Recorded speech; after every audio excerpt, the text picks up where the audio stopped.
नमस्कार दोस्तों, UPPSC daily news में आप सभी लोग का स्वागत है। आज का ये वीडियो आप सभी लोग के पीसीएस जे के एग्ज़ाम के सिलेबस को लेकर के यूपीपीसीएस जे में क्या एलिजिबिलिटी है, कितने एज तक लोग फॉर्म भर सकते हैं, एसटी, एससी, ओबीसी, जनरल सारे कैटेगरी की मैं बात करूँगा। फॉर्म भरने की क्या फ़ीस है, कब इसकी वैकेंसी आती है और इसके पूरे सिलेबस की जानकारी हम आप सभी लोग के साथ शेयर करेंगे। वीडियो अच्छा लगे तो लाइक ज़रूर कर दीजिएगा और जो भी चैनल पर नया आ रहा हो चैनल को सब्सक्राइब करके बेल आइकन को प्रेस ज़रूर कर दीजिएगा। चलिए वीडियो सब बहुत महत्वपूर्ण आप सभी लोगों के लिए हम लाए हैं। देखते हैं यूपी पीसीएस जे, जो कि इसको हम लोग मुंसिफ, मजिस्ट्रेट और जुडिशियल मजिस्ट्रेट भी बोलते हैं। इसकी योग्यता एलिजिबिलिटी की अगर हम बात कर लें, इसमें ग्रेजुएट होना चाहिए। लॉ में आप सभी लोग इससे ग्रेजुएट होने चाहिए। वो क्या ग्रेजुएशन होना चाहिए, एलएलबी होना चाहिए और बीए एलएलबी। लॉ में आपका ग्रेजुएशन होना चाहिए। नेक्स्ट हम इसके बारे में बात करेंगे कि 1961 यानी 1961 ये अधिनियम है। अभ्यर्थी को अधिवक्ता अधिनियम 1961 के अधीन नामांकित अधिवक्ता होना चाहिए। ठीक है। देवनागरी लिपि में हिंदी का ज्ञान भी होना चाहिए। देवनागरी लिपि में हिंदी का ज्ञान होना चाहिए।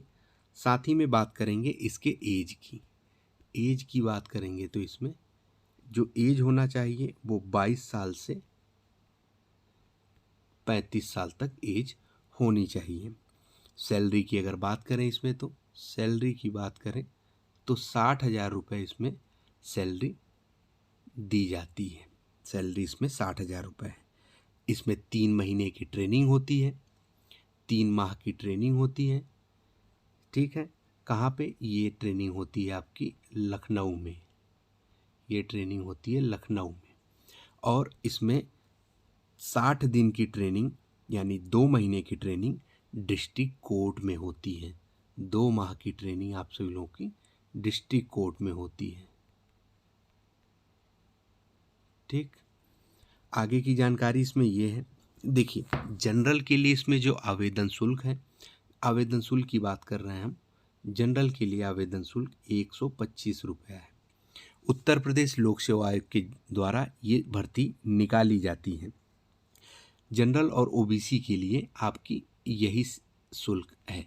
और एसटी और एससी के लिए, एसटी और एससी के लिए इसमें शुल्क है। एसटी और एससी के लिए 65 रुपया इसकी फ़ीस है। अब बात करते हैं हम इसमें पीएच कैटेगरी की। अगर हम बात कर लें तो पीएच में 25 रुपीज़ इसमें बात कर लें। इसमें देखिए 2 प्रकार के एग्ज़ाम होते हैं, प्री एग्ज़ाम और मेंस एग्ज़ाम। अगर मेंस एग्ज़ाम के आवेदन शुल्क की हम बात करें, मेंस एग्ज़ाम में आप सभी लोगों का जनरल और ओबीसी का लगता है। इसमें जनरल और ओबीसी का 225 रुपया। एसटी एससी की बात कर लें अगर हम, तो एसटी एससी की बात करें तो इसमें लगता है 105 रुपया। पीएच की बात करें तो इसमें लगता है सेम प्री के जैसा ही 25 रुपया। आइए नेक्स्ट इसमें जानकारी आप सभी लोगों को देते हैं। एग्ज़ाम का जो पैटर्न होता है, एग्ज़ाम पैटर्न में इसमें होता है पहले एक प्री, फिर होता है मेंस, फिर होता है इंटरव्यू। इसमें 3 चरणों में आपको ये एग्ज़ाम से गुजरना होता है, जैसा कि आपके पीसीएस परीक्षा में भी ये चीज़ें होती हैं। अब इसमें क्वालिफाइंग परसेंटेज की अगर हम बात कर लें, जनरल और ओबीसी के लिए जो क्वालिफाइंग परसेंट है, क्वालिफाइंग परसेंट की अगर हम बात कर लें, जनरल और ओबीसी के लिए जो है वो क्वालिफाइंग परसेंट है 40%। और एससी और एसटी के लिए अगर हम बात कर लें, एससी और एसटी के लिए तो वो है 30%। नेक्स्ट अब हम लोग देखते हैं इसमें प्री एग्ज़ाम का जो इस बार 2022 में डेट है वो संभवतः 8 मई 2022 निर्धारित की गई है। मेंस इसका एग्ज़ाम अक्टूबर 2022 में कराने का निर्णय लिया गया है। ये वीडियो आप सभी लोग हो सकता है 2022 के बाद भी देख रहे होंगे कुछ छात्र, और ये वीडियो कुछ करंट समय के लोग भी देख रहे होंगे। ये भर्ती अधिकांशतः हर साल तो नहीं आती है, क्योंकि इसमें पदों की संख्या हर साल बहुत कम ही रहती है। तो ये काफ़ी समय बाद ये वैकेंसी इस बार रहने की पूरी उम्मीद है। तो हालांकि उत्तर प्रदेश लोक सेवा आयोग का कैलेंडर 2022 का आ चुका है, उसमें इस वैकेंसी की जिक्र नहीं है, लेकिन इस विभाग की तरफ से अधियाचन दे दिया गया है। कैलेंडर में इसके लिए निर्धारित डेट भी की गई है, उसमें इस डेट की घोषणा अभी आने वाले समय में की जाएगी। तो अनुमानतः जब भी ये वैकेंसी आती है तो इसी महीने में ये एग्ज़ाम होता है और इसी महीने में इसका प्री और इस महीने में इसका मेंस का एग्ज़ाम कंडक्ट कराया जाता है। आइए अब हम लोग आगे देखते हैं। तो जी हाँ दोस्तों, इसका जो प्री का एग्ज़ाम होता है, इसका प्री का एग्ज़ाम जो होता है ये MCQ होता है। MCQ का मतलब होता है मल्टीपल चॉइस क्वेश्चन, यानी ऑप्शनल हो, ऑब्जेक्टिव टाइप का होता है, जिसमें आप सभी लोगों का 1/3 की निगेटिव मार्किंग होती है। 1/3 की निगेटिव मार्किंग, यानी आप सभी लोग 3 प्रश्न गलत करेंगे तो 1 प्रश्न आपका जाएगा। पेपर फर्स्ट जो होता है, आप सभी लोगों का 2 मीटिंग में ये पेपर होता है। पेपर फर्स्ट की बात करेंगे हम लोग, इसको पेपर सेकंड की। पेपर फर्स्ट में 2 घंटे का समय होता है और 150 अंकों का ये पेपर होता है, जिसको हम लोग GS का पेपर, जनरल स्टडी का पेपर बोलते हैं। पेपर सेकंड 2 घंटे का पेपर होता है, 300 नंबर का ये पेपर होता है, जिसमें लॉ के पोर्शन आपके आते हैं। PCS में ऐसा नहीं होता है। PCS में आप सभी लोग का जो सेकंड पेपर है वो CSAT होता है, जिसमें 33% क्वालिफाइंग मार्क होता है। आइए हम आगे देखते हैं। अगर हम टॉपिक की बात कर लें इसमें, अगर हम पेपर फर्स्ट के टॉपिक की बात करें तो पेपर फर्स्ट में आप सभी लोग नोट करते चलिएगा, यहाँ पे लिख के दे पाना थोड़ा मुश्किल होगा। पहले पेपर फर्स्ट में भारत का इतिहास, भारतीय संस्कृति, भारतीय भूगोल, संविधान, राष्ट्रीय और अंतर्राष्ट्रीय जो समसामयिक घटनाएं हैं, भारत और विश्व, भारतीय अर्थशास्त्र, विज्ञान और प्रौद्योगिकी, संचार एवं अंतरिक्ष क्षेत्र के विकास से संबंधित पहला आपका GS का पेपर होता है। जो सेकेंड लॉ का पोर्शन होता है, उसमें आपका पेपर होता है, लॉ वाले पोर्शन में लॉ आपका सेकेंड पेपर होता है, उसमें आपका होता है विधि शास्त्र, वर्तमान अंतर्राष्ट्रीय प्रकरण, अंतर्राष्ट्रीय संगठन, संपत्ति अंतरण अधिनियम, भारतीय संविधान, भारतीय साक्ष्य अधिनियम, सिविल प्रक्रिया संहिता, संविदा विधि, आपराधिक प्रक्रिया संहिता, भारतीय दंड संहिता। ये आपका सेकेंड पेपर, लॉ वाला जो पेपर है उसमें किया जाता है, जो कि 300 नंबर का होता है, 2 घंटे का समय। अब हम लोग इसके आगे की जानकारी को लेते हैं। जैसा कि आप सभी लोगों के लिए देख सकते हैं, इसका जो सिलेबस है, PCSJ का जो सिलेबस स्क्रीन पे आप सभी लोगों को दिख रहा होगा क्लियरली। प्री का सिलेबस, जैसा कि हमने आप सभी लोगों को बताया, ये पूरा प्री का सिलेबस है। जैसा कि हमने बताया, आप सभी लोग इसका स्क्रीनशॉट भी रख सकते हैं। और हम बात करेंगे अब इसके मुख्य परीक्षा की।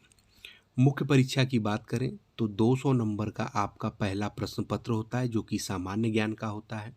सेम जो आपके प्री में पहला पेपर होता है जनरल स्टडी का, पूरी टॉपिक वही इसमें होती है।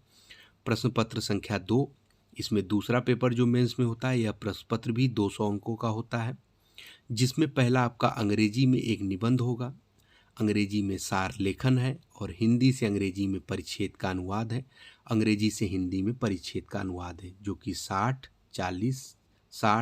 40 नंबर का होता है, यानी कि कुल 200 नंबर का ये होता है। तृतीय पेपर इसमें देख लेते हैं, प्रश्न पत्र संख्या 3 देख लेते हैं इसमें, जो कि मौलिक विधि से रिलेटेड होता है। यह भी 200 अंकों का होता है, जिसमें आपका संविदा विधि, साझेदारी विधि, सुविधाधिकार, अपकृत्यों संबंधी विधि, संपत्ति के अंतरण से संबंधित विधि, जिसमें विशेषकर उस पर लागू साम्य के सिद्धांत सम्मिलित होंगे, न्याय और विनिर्दिष्ट अनुतोष का विधि के विशेष संदर्भ में साम्य के सिद्धांत, हिंदू विधि, मुस्लिम विधि और संवैधानिक विधि से संबंधित आपका प्रश्न पत्र संख्या 3 होगा। प्रश्न पत्र संख्या 4 है, वो विधि यानी प्रक्रिया एवं साक्ष्य से संबंधित है। यह भी 200 अंकों का होता है, जिसमें साक्ष्य विधि, दंड प्रक्रिया संहिता और अभिवचन के सिद्धांतों को सम्मिलित करते हुए सिविल प्रक्रिया संहिता दिए गए प्रश्न मुख्यतः व्यवहारिक मामलों से संबंधित होंगे, जैसे कि सामान्यतः आरोप और वाद बिंदुओं की विवेचना, गवाहों के साक्ष्यों के साथ व्यवहार की विधियां, निर्णयों का लेखन और वादों का संचालन, किंतु उन्हीं तक सीमित नहीं होंगे। यानी कुछ आगे भी चीजें पूछ सकते हैं। प्रश्न पत्र संख्या 5 जो कि आपका विधि से संबंधित है। विधि से संबंधित इसमें 3 टॉपिक है, मौलिक विधि, प्रक्रिया एवं साक्ष्य, और तीसरा है आपका जो कि 5वां पेपर है, दांडिक, राजस्व और स्थानीय विधियां। इसमें आपके कौन कौन से टॉपिक होंगे इसकी बात कर लेते हैं।